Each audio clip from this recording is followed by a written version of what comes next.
Today we're going to talk about overcoming the challenges as an intercultural couple while looking for a home in Nigeria.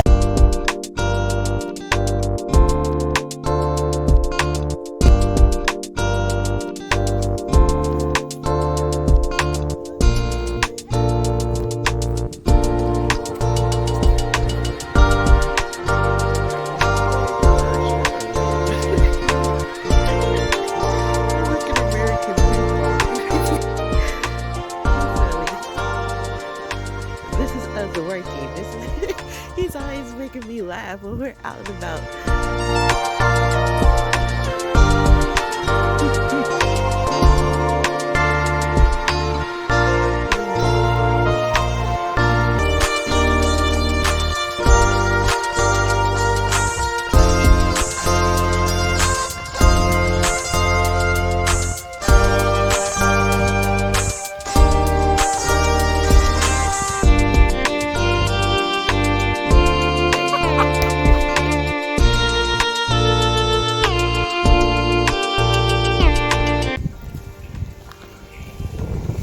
Going out for house hunting. Okay, so how many houses are we gonna hunt today?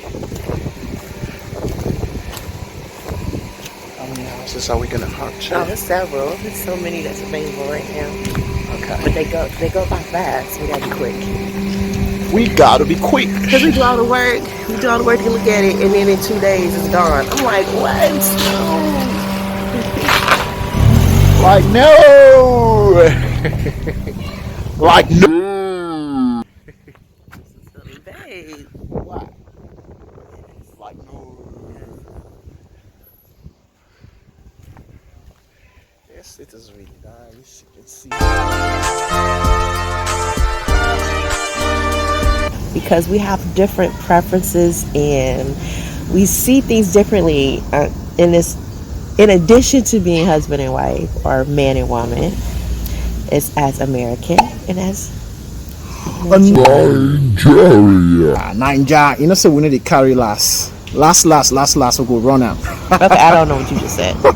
You know the hear word. I know they hear it. Yes, you know the hear word. So calm down. As we help other couples to find homes in Nigeria, we tend to notice there are some common obstacles. So we thought maybe it would be best if we created a little short video explaining those obstacles and how you can overcome them.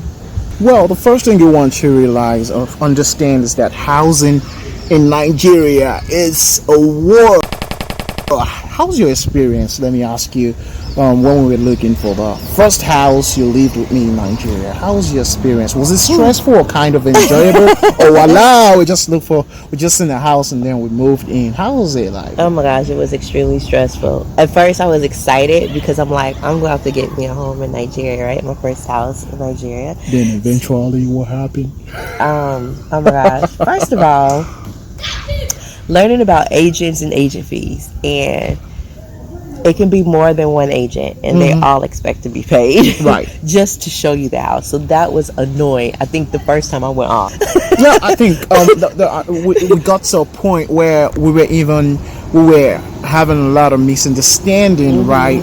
Like it was really stressful. We as the African or Nigeria husbands, we really need to understand that the lifestyle of an American woman or a woman coming from a foreign country or another continent, when it comes to weather, when it comes to when it comes to the environment, when it comes to simple things you don't really think would matter, that doesn't matter to you, matters to them.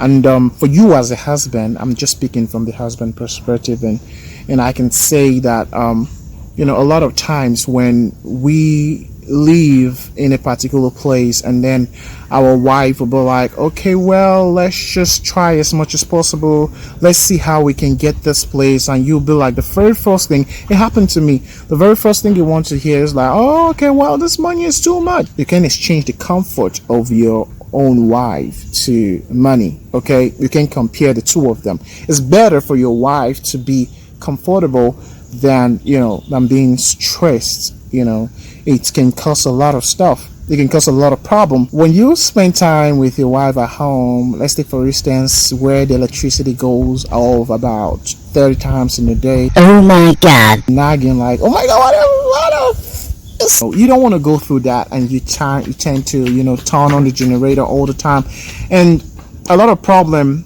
generates from the little things you think that doesn't matter. I want to say this: it's very, very important to make sure that your wife's comfort is a priority to looking at how much am I spending in this house and how that is going to be and how that is going to be. I know that in every situation the Lord will provide in either way or the other. If you put the comfortability of your wife over the thinking of, okay, fine, this is just too big. Like I used to live in an apartment of $1 million, and now I'm moving down to an apartment of $6 million. You're looking at your income, you're looking at that, and you're looking at this, but you have to look at the other way around too. Because I myself personally, when we were moving and we lived in the mainland first of all, and then eventually now we're in the island. And in the mainland, it's kind of, the lifestyle is kind of different when it comes to electricity, when it comes to environment. Oh my God, I remember the very first time we moved into this estate, she was moving like flying. Like I was like, why are you flying? That day, the very first day we got into this estate, she was walking like, oh my God. And then I realized that, she was telling me later, because of the environment, the flowers. I was like, flowers, really? So those things you think that doesn't matter matters a lot. Where we live in mainland, there was nothing like, you can hardly see flowers, and you see you see goat moving all around. You see a different you see hen, chickens and all that moving all around. Then you're not really used to that. It cost a lot of stress. But I should have taken her to the moon so that we live in the moon, so I can avoid the stress. I would have, but I didn't. I'm just learning the hard way, right? I want to advise My brothers, my African brothers, our wives are definitely coming this far. They're coming so much from this other side of the world. We have nice place. We have beautiful place in Nigeria. I was talking to somebody one day, and he was like, do you know in our country here in Nigeria, there are places where they have electricity 24 hours. I was laughing. like, yes, of course. In a lot of places, but we supply electricity to every other country, but in a lot of places you're not going to see that. For you to see that happening here in Nigeria, it's a big opportunity for you to take your wife there so that it can be easier for her to transition. She's used to where the electricity is on all the time, and you don't want to take her to a place where the electricity goes off 45 times in a day. Oh my God. She will be so stressed. You don't want to do that. Take her to a place where the environment is like what she's used to. You know what I'm saying? Different places. It's not even necessarily, it doesn't necessarily have to be Lagos, of course. Places in Calabar that's really cold all the time. We have over the ranch and all that kind of places. You can take, if your wife is coming from place that's one of the places in the US was Ohio's always cold, right? Try and make the transition easier and stop looking at the money. I'm telling you for real. It's a hard way that I've learned, and the best way to learn is to learn from another person. I'm telling you today, from the husband's perspective, from the male perspective, to try as much as possible to see how you can prioritize having her comfort, and you can then talk about money is not everything. Sometimes you sacrifice something that you regret later, and you found that, I should have done more in the beginning instead of right now suffering for over what so sorry. So it's really, really important to prioritize the comfortability of your woman. So it's your duty to bring her out from that frying pan. Let me put it that way. That frying pan is on the fire. She's burning inside with all those things being told to her. It is easier for you to bring her out and put her in the freezer where she can cool. I'm sorry for this, my example, okay? I'm just giving An example, put her in the freezer where she can get cool. Instead of bringing her from the frying pan, take off the frying pan and put her in the fire directly. You know, just try to think about that. So you have to take her to a place where she can transition easily to what she's used to. The lifestyle. And well, one example I try to help couples to understand is like when we're doing the reverse right now. So usually it's the African who is going to another country to live, and so as the wife or as the foreigner, you know that for him to thrive, you need to move to a location where it will have some familiarity for him. You usually try to find, if he's Nigerian, you try to find another Nigerian community. You try to find a place where it's warm. You try to find some places that will sell some of the food that he's used to. Well, the reverse is true when you as an American or Canadian or whatever country you're from come to live in Africa. You want to try to find a place that is going to have some familiarity. It's not going to have much, but at least that the transition isn't as hard, because you're going to go through cultural shock regardless, and that takes about 5 to 6 months. I would say for me personally, around the 6-month mark, where I didn't feel like so completely overwhelmed, where my body got adjusted to the climate, where my body got adjusted to the food and the water. So it takes a while for those physical things to your body to adjust to. So if you're living in a place, like Patrick said, we first moved to the mainland because we really didn't know, we didn't have any guidance. So there's nothing wrong with the mainland. We actually had a really great apartment. It was really beautiful and I loved it. The only challenges was, like Patrick said, the electricity wasn't steady. So we probably got maybe 6 to 8 hours of electricity a day. And then there was times where we wouldn't have electricity for over a week. I think the longest was almost 3 weeks. And so that was extremely challenging for me starting off. Now, if I was to do it now, of course, I'm used to being here, so it wouldn't be a big deal. But first coming here, and what was the very hardest for me personally was at night. It was really hot, so I couldn't sleep that well, and not being able to have the air conditioner on. So we had to learn how to compensate. We got generator, solar energy, and even the beds here are extremely hard. They're not. Even their soft beds is not really what we're used to. So it really affected my rest and my sleep, which made me extremely irritable, and it caused a lot of strain, unnecessary strain on our marriage. And so to avoid that, it's really best to be wise, because even though the housing in the mainland is cheaper, by the time you do the upgrades to it, you're going to end up spending the same amount, or if not more. I would say we probably spent way more, Right. way more, trying to make it so that I can be comfortable. So that is what we try to help. And then I think the lesson in it, as you learn each other.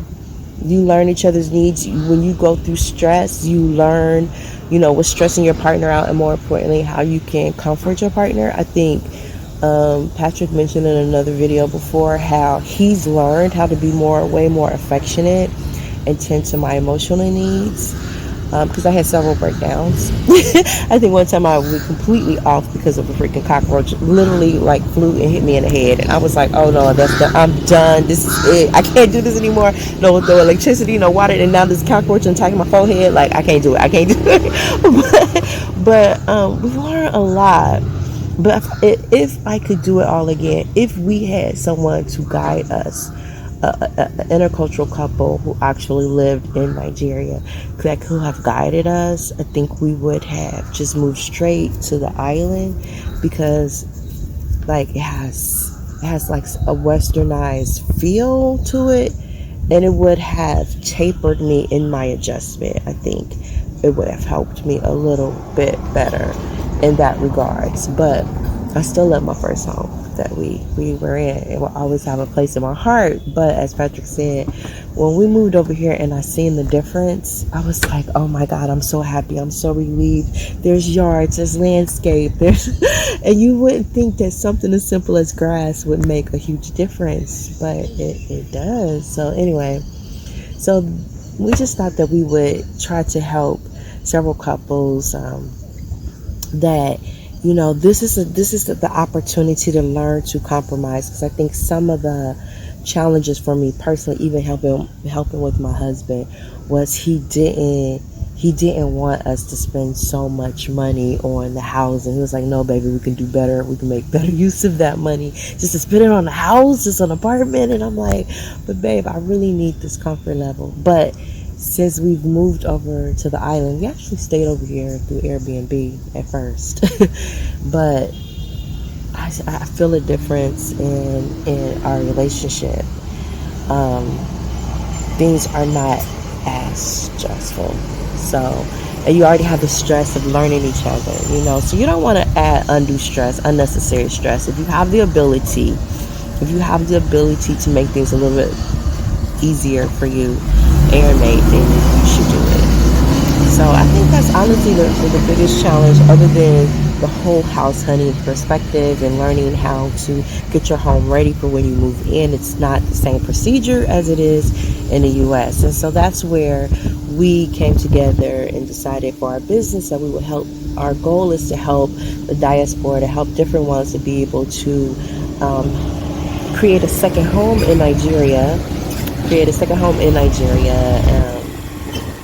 As you wait for the visa process, or it's just to have a home both in your home country and here, whatever your goals are, we want to help more couples be successful, because what we found is a lot of ones who relocate to Africa, to Nigeria, Ghana, whatever, they don't stay that long and they go back, and it's primarily because they didn't know what to look for, number one, and number two, they didn't give themselves enough time to even transition. Like physically, your body has to adjust. It's not just about the mind. It's not about just you have this fantastic marriage and the experience is wonderful, but you physically got to give your body time to make the adjustments. Right.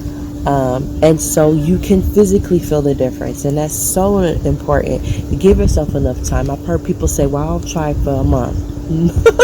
I'll try for 3 months. I'm like, honestly, 6 months is when you first start to feel like you have a little bit of control.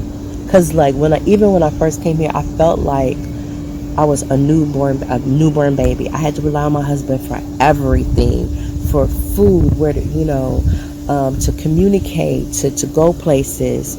I couldn't go anywhere without him. I couldn't even communicate. One time I got mad at him. It's like, oh, I'm going to the store by myself. Well, they couldn't understand a word that I was saying, even though they spoke English. And so I had to take a bite of my humble pie and go back like, baby, could you please tell me? All I wanted was some batteries and they can understand what I'm saying. So it's like that. So you want to be able to come home to your castle, to your home, to your peaceful abode, and be relaxed, because it is work. It's work. And so we want to see so many people be successful in the transition, because the more of you who are successful, the better it is for all of us. We want to change the narrative and have people to know that you can have. Actually, there's so many beautiful things about Nigeria and the housing. It's just so many beautiful things. But so that's just my take on it, from my perspective, from my own personal experience as African American who relocated to Nigeria. Thank you everyone for being part of this just a little bit talk and learning, okay, and I appreciate you all for being part of this channel, part of this journey. Alright guys, we're gonna see you all in the next video, and don't forget to click the subscribe button. Don't forget to click the notification bell as well, because when you click the notification bell, you get notified whenever we upload a video. And this is bye bye for Patrick. Bye. Alright, see you all later.